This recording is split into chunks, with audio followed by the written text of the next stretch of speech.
Well, hello. Look at me, all geared up. Ant-Man 1793 here, and I'm here to explain how I will end up here.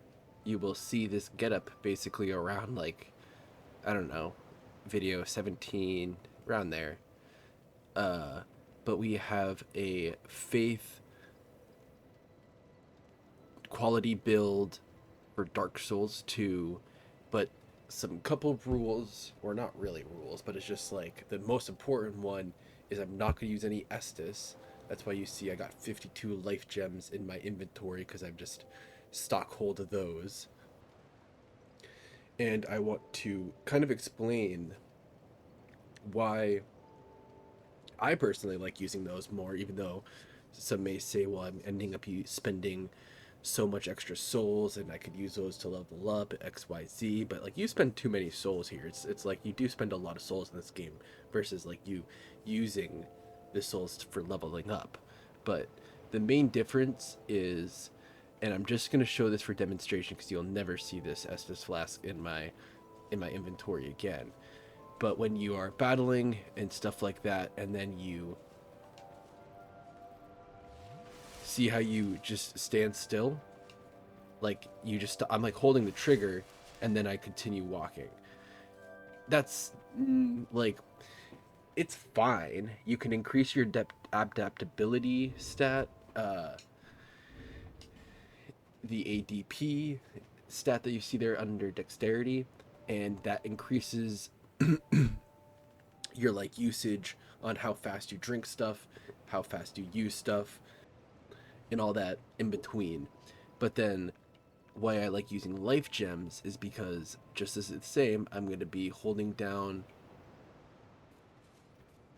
I'm going to walk over here so I don't accidentally just fall off the ledge. I'm going to be holding down walking and then I'm going to pop one of the life gems. You slow down, but you never stop walking. Sure, it is not as fast as a light of a HP increase because it's like the smallest gem. So sometimes you may have to pop two if you're feeling a little scared and you need a little bit faster of recovery. So you just pop two, but you have like that extra step could save you from like a boss attack, this that like hitboxes are really clunky in Dark Souls 2. I love it though, so like I don't really mind it. But for the the player that seems a little frustrated sometimes, just having the extra instead of can save you from a hit, can save you from dying and all that jazz in between. So it's really good to capitalize on that. Moreover, this game has a built-in, if you sit in an area too long and you kill the enemies and you keep on killing them, refresh the area, soon the enemies despawn. So you can't just sit in one particular area and then expect that you can always farm souls there.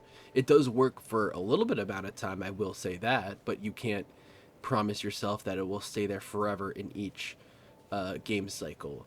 So what the trick is here is, especially for this one, when you're starting out as a cleric, you have the mace. The mace can carry you throughout the whole game, basically, because it has strike damage, and a lot of enemies have heavy armor, where the strike damage just demolishes heavy armor and everywhere in between. We get another weapon not too soon from now, and because I'm a cleric, I'm gonna be using miracles in boosting my faith stat, as you can see. I have it all the way up to 42, so I can use. I have a great sunlight spear, but I just don't have it equipped uh, to do that. And there's a special weapon that also is really good until late game as well, and one of its stats gets boosted by the faith stat. So you're just ending up doing a lot more damage when you go quality, which basically means investing both into strength and dexterity at the same time, you're just maxing out the weapon that we find pretty soon. So you get the strike weapon, you get the mace because we're starting out as I start out as the cleric just because you start out with the heal spell as well. Because even if you don't want, if like you run out of life gems, you can always just use the heal spell because that also falls in the line of not using any Estus in my run here. Going ahead in a couple areas, like I just to start off, like to get some soul farming, I go ahead to the cathedral where the big knights are. Not the cathedral, but I'm just forgetting the. I'm going to the Hyde's Tower of Flame first, getting some souls there because it's technically a little bit higher level, but all of the enemies still just take so much damage from the mace. Go up there, level up there first, then you head to the Forest of Fallen Giants. Like go through the Forest of Fallen Giants a couple times. Like I must have gotten like 20k souls just going through like once or twice, and do that kind of trick. Like go an area before if you have access to it, scope it out a bit, get some souls, then head back to the area before, and then just walk through the level over leveled, and it's pretty nice because most of the areas that I hit already, like I get to level like 100, and it's like a exponential skyrocket at the beginning of the game. It peters off a little bit in the middle, and then it continues going up just even more near the end of the game as well because it's just a 3 million 1 2 3 1 2 3 yeah, a 3 million soul memory. Like I'm pretty sure I got to 1 million soul memory before my first main soul, like main boss, like for the quadruplets here.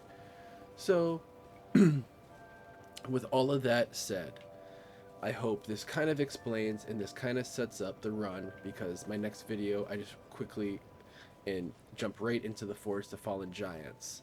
So if you follow me, I am greatly appreciating it because I am here every day now. I'm going to try to post every day. We'll just get the videos out every day, and we'll see how this goes. I just got done with my Dark Souls 1 run, and if that was good, then please and thank you. I appreciate the support on it.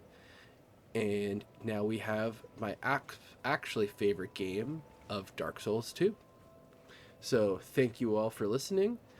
Uh, I'll see you all soon, I guess, and thank you again. This is Ant-Man 1793 signing out. Good afternoon, good evening.